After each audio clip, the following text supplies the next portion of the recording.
Hello दोस्तों, आज आप लोगों के लिए एक नया मजेदार कहानी लाया हूँ। कहानी का नाम है एक मेहनती किसान की कहानी। एक समय की बात है। एक छोटे से गांव में एक किसान रहता था। उसका नाम रामचंद्र था। रामचंद्र एक बहुत ही मेहनती और परिश्रमी किसान था। वह गांव के खेतों में दिन रात मेहनत करता और अपने परिवार को आवश्यकताओं के लिए पूरी तरह से संतुष्ट करता था। एक दिन गांव में अकाल पड़ गया। बारिश नहीं हो रही थी और जमीन सूख गई थी।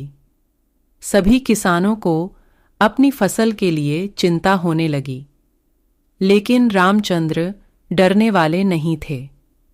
वह जानता था कि मेहनत से किया हुआ काम कभी बेकार नहीं जाता है। रामचंद्र ने अपने खेतों को और अच्छे से सिंचित करना शुरू किया। वह रात दिन मेहनत करता रहा, पानी की बचत करता रहा और पौधों की देखभाल में विशेष ध्यान देता रहा।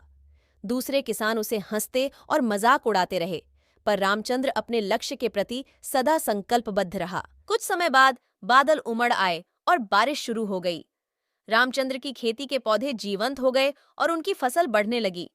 वह खुशी से झूम उठा, क्योंकि उसका मेहनत और धैर्य उसे उनके सपनों की प्राप्ति तक पहुंचा रहे थे। फसल काटने के बाद रामचंद्र ने अपनी परिवार के साथ आराम से खुशहाल जीने का आनंद लिया। उसकी मेहनत और परिश्रम ने उसे गर्व महसूस करवाया।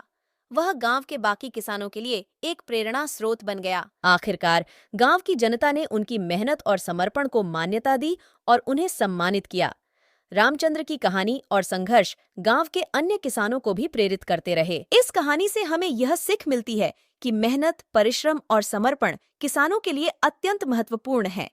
यदि हम मेहनत करें और परिश्रम करें, तो हम सफलता के मार्ग पर चलने में सफल हो सकते हैं, चाहे कितना भी कठिनाइयां आएं।